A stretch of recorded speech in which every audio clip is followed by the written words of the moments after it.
There's something I want to show you a little more close up. There's these signs all down this major street that I can't tell you exactly how many there are, but there are a bunch.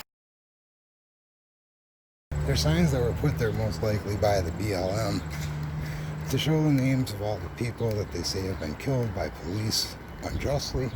So here's something you probably didn't know. One of the signs that was in there, one of the names, was Bernell, Trammell's nephew. We know from the security camera picture that we have that he came from an alley that was northbound of Bernell's house. We know that he did not flee, at least immediately, southbound or eastbound. I'd also mention that, I'm shooting this in a wide angle because you can see everything better and because it autofocuses a little bit better, but if I don't sit still for a minute, a couple of details you might have missed, so I'm going to clarify those. So there's one security camera that the police, subpoenaed or whatever that they got that is in the alley that the shooter came in. It's a dual camera setup, goes two different ways. Police have a video of this. These and a couple of pictures. First thing I would say is, if you understand anything or know anything about video editing, you know what denoising and deblocking is.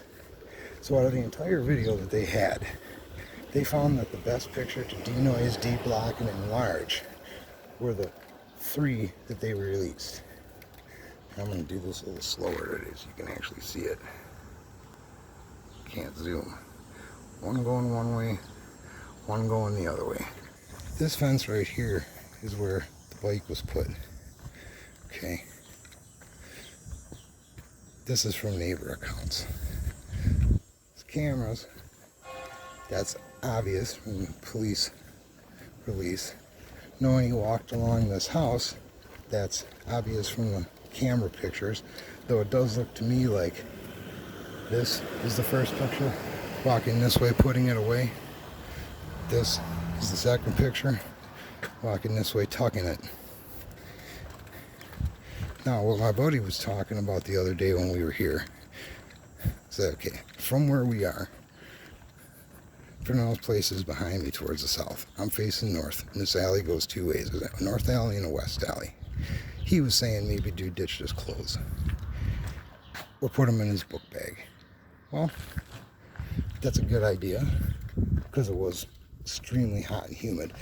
But if you really look at his picture, best editing apparently the police department could do, you would see that he had on, it's a huge sweatsuit. It almost looked to me like he had another layer under it. He had those big ass thick gloves on, and he had at least 2 face wraps to completely cover any detail that anybody could see. So I'm not of the opinion that he ditched that too close to the crime scene. The northbound alley, and I'll tell you, it's definitely the better route of escape as far as cameras go. But it is not the smarter route of escape because it's in a direct line of sight to his place. But while I'm over here, I'm just going to scout for some more cameras. I did take the westbound alley. There is a small cafe here and a corner store. There's a camera right there. And this is what my guy was talking about, saying they asked this place and they said they didn't have any footage. So either they're lying or he didn't come this far north. He didn't come this far north. This is only 1 block.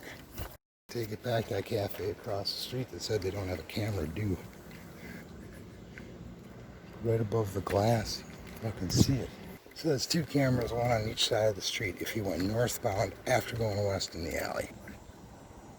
Cameras, man, I'm looking for ring cameras on the door too, and I'm not seeing them. I'd hide a camera, and sometimes it's more advantageous to have a hidden camera because people will just see where your camera is and it won't necessarily stop them, it'll just make them go around. So all we want to figure out is, did anybody else have footage? Because after we went westbound in the alley, could have went north or south or continued west. Let me look around. Here's a security camera. just west of the cross street. And this is what I was talking about in the other video. Here's the other bar. Hard to see. I'll slow down. There are 2 security cameras, 2 angles from that bar. Bam. 2 more fucking cameras. Now will you look at that? We are a block and a half away. I can't zoom in. So you see where the yellow is? That's Bernell's building. We are a block and a half away, and this camera covers east and west on Clark.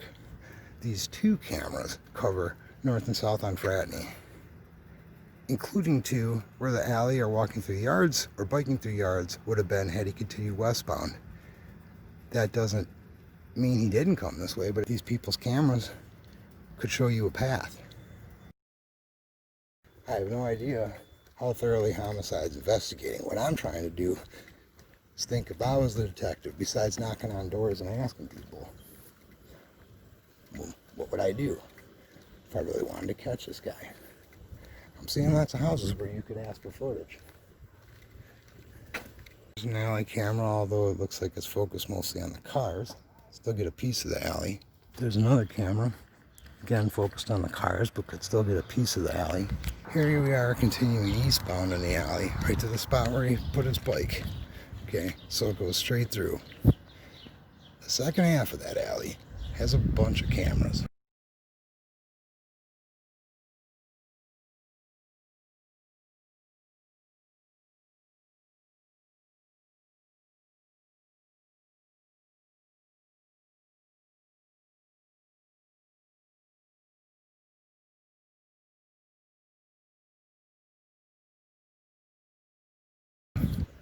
So in this short half block, I haven't seen any. So all that means is no exposed cameras. Still doesn't count for potentially hidden ones. And it certainly doesn't count for any one person in the neighborhood having either filmed or seen something and reported it. Not one person. Still, $20,000 reward's been out there for a week.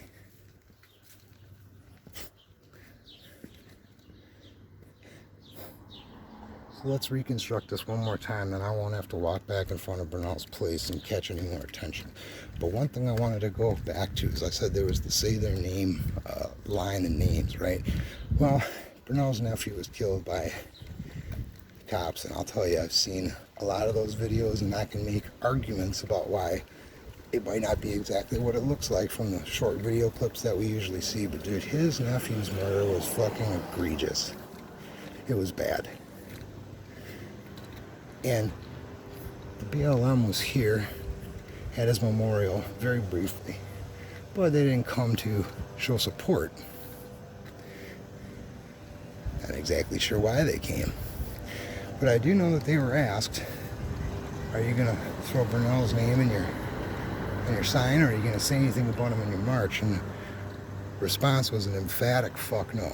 A couple days later, I see this. Now this sign was here the other day when I was shooting, but I didn't really talk about it. I want to just bring this up now. Here's the sign they made for his nephew, and they threw it here. Who threw it here? Well, I asked a couple of his friends. It wasn't any of them. My theory is that the BLM put it here because they don't want to say his name out of disrespect for Bernell. Let's walk this through again. Walks from the alley, gets to about here. I say about 20 feet. Bam, headshot. Bam, bam, bam, bam. 4 more in center mass. Not a word said, turns around, comes back down the alley, stays tight to the house again. And in my opinion, the pictures we're seeing are going this way. There's the air conditioner where he first tucks his gun away. Right? There's the piping where he's covering the gun with his shirt. Not exactly sure how to suss out the direction of that video with him on the bike, but the bike was right here.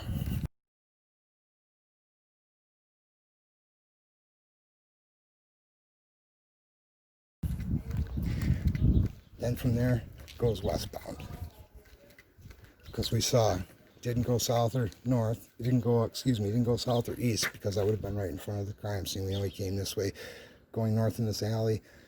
Not the best way to go because people can see you. Plus, it's easy to get followed. Remember what I said about being followed? You're on a bike. Somebody does decide to take up chase, police or even a resident. A lot easier to ditch them on a bike because they physically cannot get through those barriers. I mean, they have to smash their car up. You know, most people ain't willing to do that. They'll get out and move the barrel. Even the police probably wouldn't do that. Probably, but I mean, fuck, what do I know? This is the first street. We go southbound, we're basically back in front of the crime scene. We go northbound, we see a cafe and a liquor store with at least 3 cameras. 1 block. So nope, not going that way. Continue westbound. Now we're in the alley with a ton of cameras. At least 4 that we saw. There's at least 4 cameras that you better hope weren't working or didn't have the reach to see exactly where you were. Oh, a caveat. Here we go westbound before we get to the street. Yet another alley. Man, lots of ways to get away around here, huh? So now we're going northbound on the half block alley. Camera. And lo and behold, at the end of this alley, another camera. Well, now when you come to the end of this alley, if you go eastbound, you go right by that store that we saw had cameras and those 2 coffee shops over there that do. If you go westbound,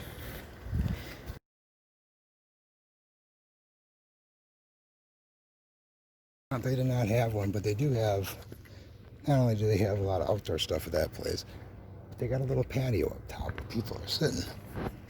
I just keep bringing all this up because 12:30, sunny fucking day, not one witness. Is this guy a ghost? Now going southbound.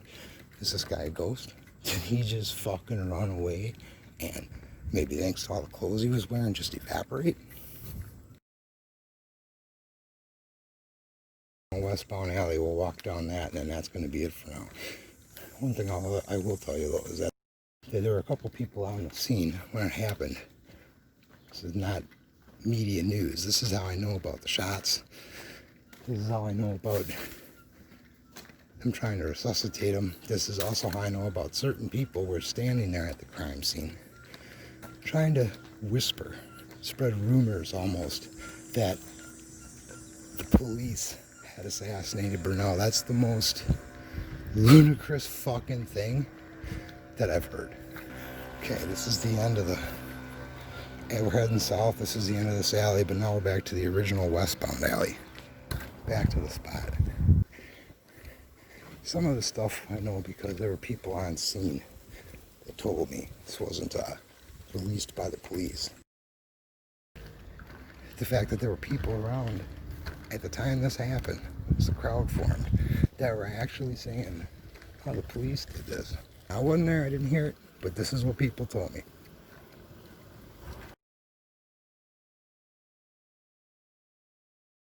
Again, I have no fucking idea what the caliber was. That's police information. I don't got that. Here's the other thing I'll tell you about ballistics. Where's the gun? So I hear people talk shit about guns all the time. Dude, you don't want to fucking sell a gun without getting a receipt, because if somebody does do something fucking stupid and that gun's in your name, then they come to your house, and if they have a warrant and you don't have a receipt of sale, they can go through your house, go through all your shit. Who wants that, right? So you got 2 ways, right? You got a legally purchased and registered gun, or you have an illegal gun, which could be stolen, which could have been passed through a lot of hands, or which could be a ghost gun. But if this is a legally registered gun, we get a suspect. If this is a stolen gun or a ghost gun, how do we not get a press release? I mean, it's 3 weeks, man. Ballistics are done by now.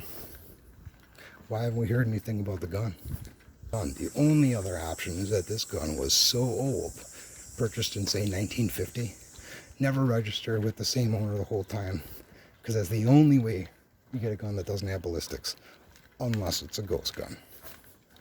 But ballistics are created then the first time that it's used. Ghost gun, I should have said 3D printed gun too. Same thing.